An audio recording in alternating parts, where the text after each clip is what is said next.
Alright, so without further ado, global mental health, raising awareness, and overcoming barriers. This afternoon, we're going to be focusing on four main points, four main topics that I kind of want to dive through piece by piece. The first one is going to be, what is mental health? We're going to define it, and then we're going to look at why you should even care about this topic. Why is it important? What does it mean to you? Next, we're going to look at health in general.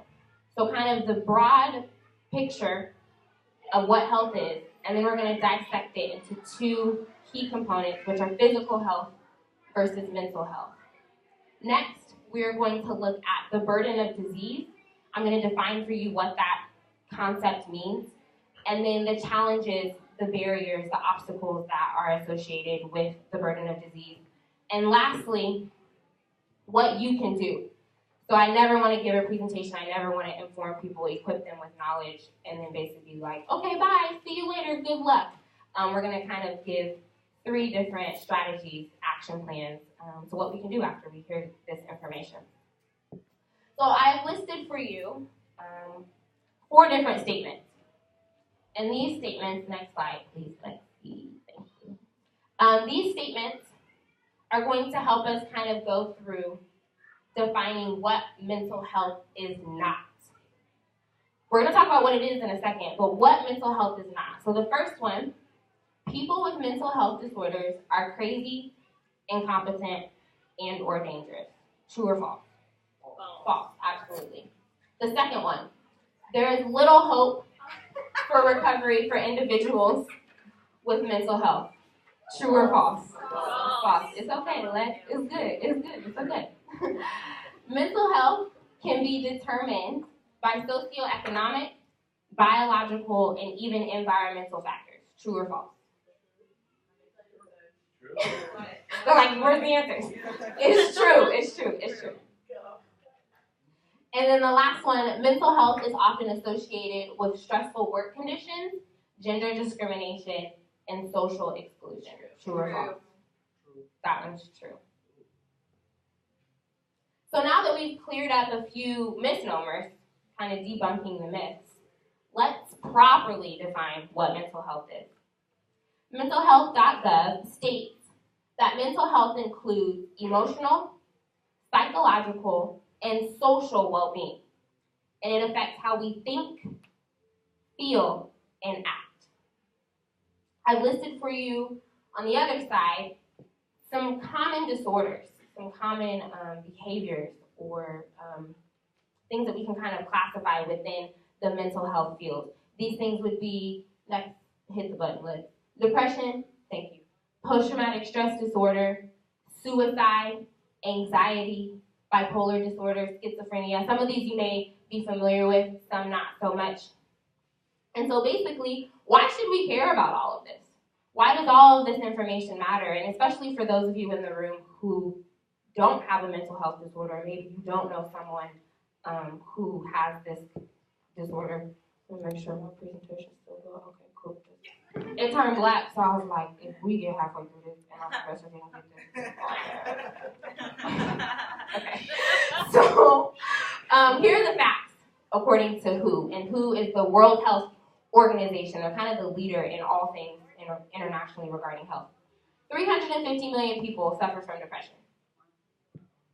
800,000 people die each year from suicide. Additionally, with this one, suicide is the second leading cause of death in individuals aged 15 to 29. So as someone who works with that age range, with the young adults and high schoolers, and also as someone who is in that age range, I'm 25 years old right now, my peers are 25 to 30 years old. That one stuck out to me. 21 million people are affected by schizophrenia. And this one was astounding because, ironically, schizophrenia is one of the least common mental health disorders, and yet we can see here that it still affects globally an astounding number of people. So this is why you should care. These numbers are alarming. They're astounding. If you don't know someone that you know knows someone. And so globally, it is an issue that we should all be concerned about. So here lies the problem. You would think that considering these numbers, considering these statistics, this would be a top priority within the public health field. That resources would be coming out of nowhere, the funds would be overflowing to try and support and be an advocate for this community. Yet, this is not the case. This area of the discipline of public health is very poorly supported. Little people, especially healthcare providers, professionals in the field, are not educated, and the allocation of resources goes to other aspects of public health. And so why is this? Well, I'm glad you guys asked. Thanks for asking. It really didn't make sense to me either until I dug a little bit further in the literature. And so you will see here by the graph, the chart that I put up, we're going to talk about health in general and then kind of break it up into two different components. So essentially, there's an arbitrary division that exists between medical disorders and mental health disorders. So on the one side, we have physical health, commonly some common diseases, hypertension or high blood pressure, diabetes, type 1, type 2, coronary artery disease, gout, the list goes on and on. These diseases often manifest themselves in physical ailments or physical disabilities, such that they are assumed or perceived as an objective reality. A majority of the population believes that these physical ailments, these physical disorders actually are true. On the other side, we have mental health disorders. Mental health disorders are all that I kind of talked about earlier: depression, bipolar disorder, schizophrenia, etc. These disorders are perceived from a subjective reality standpoint, as in, maybe someone made this up in their head. Maybe it's not really true. There's kind of a wishy-washy type of a standpoint as to if these disorders genuinely exist. So this leads to the fact that in reality, physical and mental health are separate components of the health kind of big picture, but yet they are equal contributors to someone's overall well-being and to someone's overall health. Next slide, please. Thank you. So here, I have listed for you a couple of global phenomena: hunger and malnutrition, poor living conditions, sexual exploitation, poverty. And two that I found really interesting are going to be urban crowding and rural isolation. So urban crowding is essentially, you live in a population, you live in a city, and all of the houses, all of the people live close together. Rural isolation is essentially, it's okay, Liz, thank you. Rural isolation is essentially the exact opposite, where the people are spread out. There's a significant difference between one family and another. And so these economic, social, and environmental components that I've highlighted for you here contribute to the predisposition of both chronic physical diseases and mental illnesses. So now we can go to the next slide. Thank you, Lexi.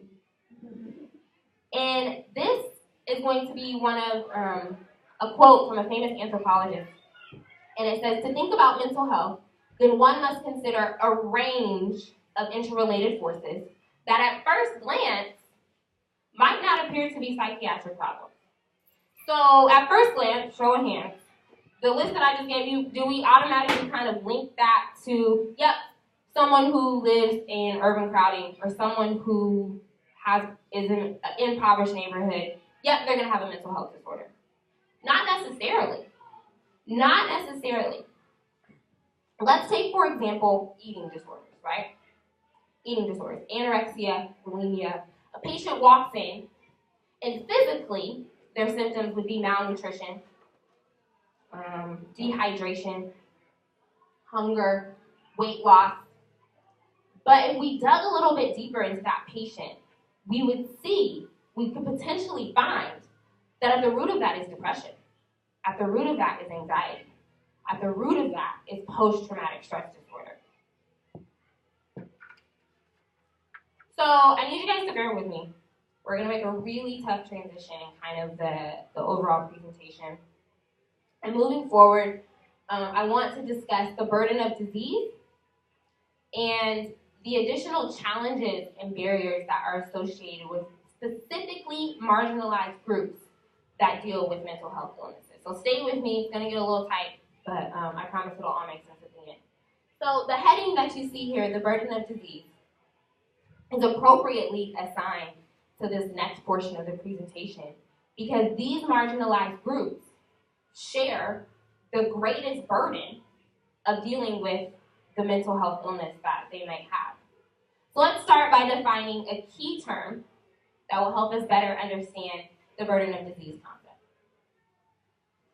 Stigma, a collection of negative attitudes, beliefs, thoughts, and behaviors that influence the individual or the general public to fear, reject, avoid, be prejudiced, and discriminate against a specific group or individual.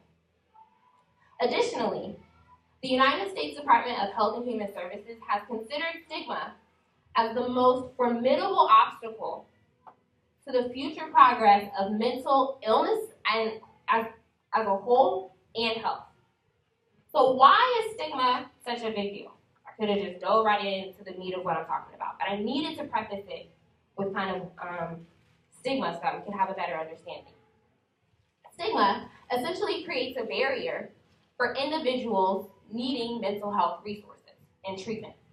Members of the mental health community may be reluctant, fearful, avoiding, receiving, or seeking out treatment because they could possibly be discriminated against. So, we talked about mental health in the first 10 minutes. We just defined stigma for you, and now we're going to incorporate those marginalized groups that I was talking about earlier. I think it's safe to say, being a family from Bayside Midtown, that we, as a culture, kind of know about the extensive history of prejudice and discrimination, maltreatment of ethnic minorities in our country. This maltreatment is truly embedded into the fabric of America, and it's applicable to specific groups: African Americans, Asian Americans, Latinas, Latinos, Hispanic community. When we combine the discrimination of these ethnic groups with the concept of mental health stigma, a unique paradigm is essentially created. Ultimately, ethnic minorities with mental disorders experience distinctly different access to the mental health resources and treatment in comparison to their white counterparts. So here's an example that I have for you. Say you are a member of the Hispanic community and you live in a neighborhood that is predominantly Hispanic residents.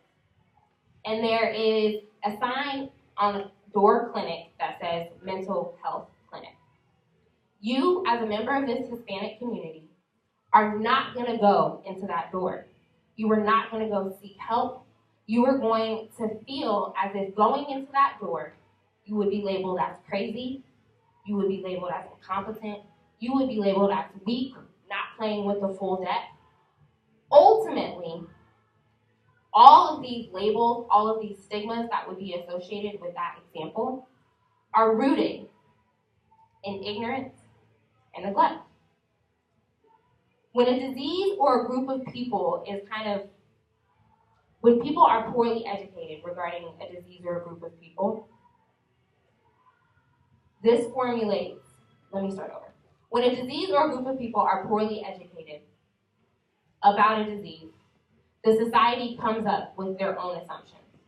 So you start using these labels and you immediately assign that to that group of people, and therefore you've made your own assumptions which could or could not necessarily be true. So now what? Thanks, Court, for telling me all this awesome information. You're great. Thanks for going to grad school, getting all your knowledge. What's this got to do with me, right? So it might seem that the easy solution to counteract this predicament that I've kind of presented for you all would be to allocate resources. Just give the people that need them the education, just do it. Like, we know what to do. It's really not that simple. If you can recall from earlier in the discussion, we talked about kind of that big pyramid with health and then physical and mental health. And we talked about how people don't think that mental health is a true disorder. So if they don't think that mental health is a true disorder, why are they going to give funds and resources and education material to something that they don't believe is really happening. Despite this fact, and despite this global kind of predicament and concern, the necessary changes that need to occur to kind of spearhead a movement of mental health awareness could start essentially in this room. So a couple of things that I've listed as we go through the slides. Thank you, Lexi.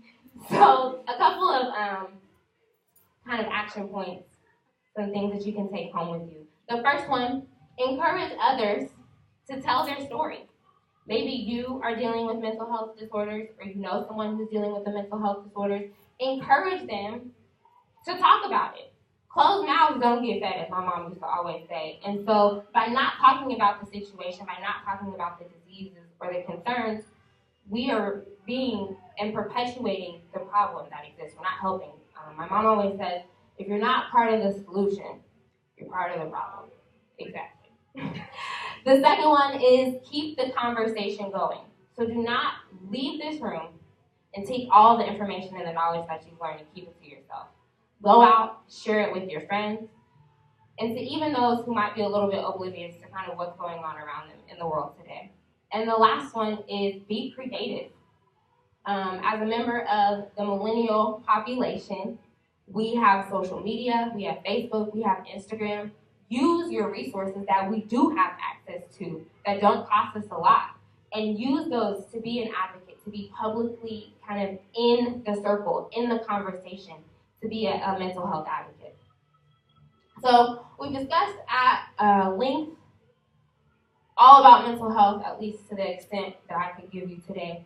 And I've listed for you some additional resources locally, nationally, and on the global scale. And my prayer, my hope is that you would be able to just take a little nugget home with you. As Ms. Connie always says, I hope you leave with a little nugget. And so whether that is clarity in regards to kind of what mental health really is, or if you are someone dealing with these disorders and you can inspire others, or if you would just take that step forward into seeking help and getting treatment yourself. I'll take any or all of the above. I'm now going to open it up for questions. If you have any comments, feedback, whatever you want. Yes, my best friend. Could you share a little bit more about your capstone idea with the connection between using spiritual wellness as part of, people's strategy to get mental health? So I'm going to repeat it just so my professor can hear. So the question was asked to share a little bit more about my capstone proposal. And the idea kind of came about because I have some really close friends of mine who deal with depression on a continual basis. And so I was like, okay, I have no idea what I'm going to study. Let me figure this out. And as I started to dig in the research, the concept of stigma was reiterated multiple times, specifically in regards to the African American community. And so as African Americans, we're an ethnic minority. And so because of that, we avoid seeking help and seeking treatment, asking questions to our healthcare providers, because we fear that we're going to be looked at a certain way, that we're going to be labeled, that we're going to be discriminated against. And so putting that in kind of one little bubble, sticking it over here. Another bubble is religious involvement. You think about the Black church and kind of the root of the Black church and the community that is fostered in religious involvement, small groups, regular worship attendance. Those kind of things are staples within not only the Black church, but essentially the African American community. And so I thought, why not tie these concepts together? If people in the African American community are already feeling a sense of worth, a sense of value, things that are kind of counterintuitive to those ethnic barriers, those obstacles, those stigmas. So what I'm going to study is essentially religious involvement in the African American faith-based community. And I'm going to study two different types. Public religious involvement, which is attending worship, attending church, and then attending small group. And then private religious activity, which is reading your Bible, prayer, or meditation.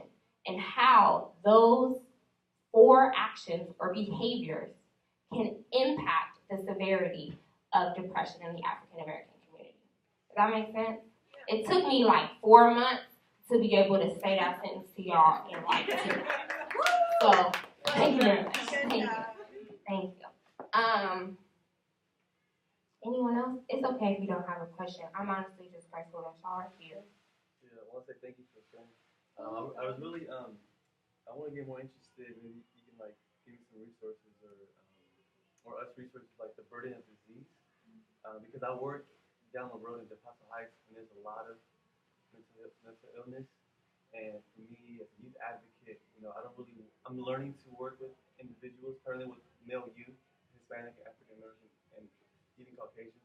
But yeah, I could kind of see that, like when you mentioned how they have this stigma, this label, and that's sad.